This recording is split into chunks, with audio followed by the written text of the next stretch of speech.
വാപ്പ മരിച്ചു. ആ മയ്യത്ത് എടുക്കാൻ നേരത്ത് മക്കളൊക്കെ സജീവമാണ്. ഒരാള് വന്നിട്ട് പറഞ്ഞു എനിക്ക് 10 ലക്ഷം രൂപ കിട്ടാനുണ്ട് വാപ്പയിൽ നിന്ന്. എനിക്കത് കിട്ടാതെ ഈ മയ്യത്ത് അടക്കാൻ ഞാൻ സമ്മതിക്കില്ല. മൂത്ത മകൻ വടക്ക് ഭാഗത്തൂടെ വെളിച്ചാടി, ഇളയ മകൻ തെക്ക് ഭാഗത്തൂടെ പുറത്ത് ചാടി. മക്കളൊക്കെ 4 ഭാഗത്തേക്ക് പോയി.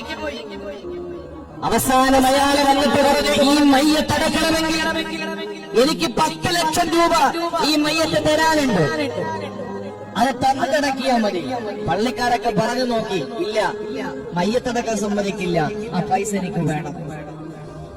അവസാനം അകത്തു നിന്ന് പൊന്നുമോള് ആങ്ങളമാരൊക്കെ ചാടി 4 സൈഡിലേക്ക് പോയി. കാരണം അവര് പൈസ കൊടുക്കേണ്ടി വരുമല്ലോ. അപ്പൊ അടക്കിയാലില്ലെങ്കിൽ മക്കൾക്ക് പ്രശ്നമൊന്നുമില്ല.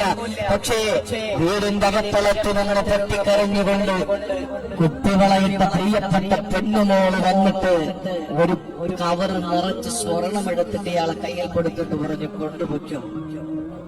എത്രാന്ന് പറഞ്ഞത് എനിക്കറിയില്ല, ഇത് വിറ്റിട്ട് വാപ്പ തരാനുള്ള പൈസ എടുത്തിട്ട് ബാക്കി കൊണ്ടുവന്നേക്ക്. ആ സമയത്ത് ആ വന്ന മനുഷ്യൻ പറഞ്ഞു, പൊന്നുമോളെ, നിന്റെ വാപ്പ എനിക്ക് പൈസ തരാനില്ല, നിന്റെ വാപ്പയ്ക്ക് ഞാൻ 10 ലക്ഷം കൊടുക്കാനുണ്ട്.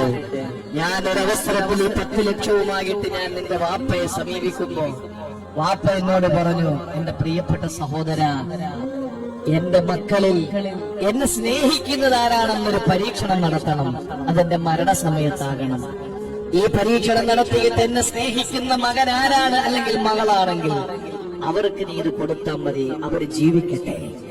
ഞാൻ അങ്ങനെ ഒരു പരീക്ഷണം നടത്താൻ തീരുമാനിച്ചു. 10 ലക്ഷം ഇങ്ങോട്ട് കിട്ടാനാണെന്ന് പറഞ്ഞപ്പോ നിന്റെ ആങ്ങളമാര് എവിടെയോ ചാടിപ്പോയി. നീ പോയില്ല, ഉള്ളതെടുത്തുകൊണ്ട് വന്നിട്ട് ആ വാപ്പയുടെ കടം തീർക്കാൻ വേണ്ടി പറഞ്ഞല്ലോ, നീയാണ് വാപ്പയെ സ്നേഹിക്കുന്ന മോള്, ഇത് നിനക്കിരിക്കട്ടെ എന്ന് പറഞ്ഞ് അങ്ങോട്ട് കൊടുക്കുക.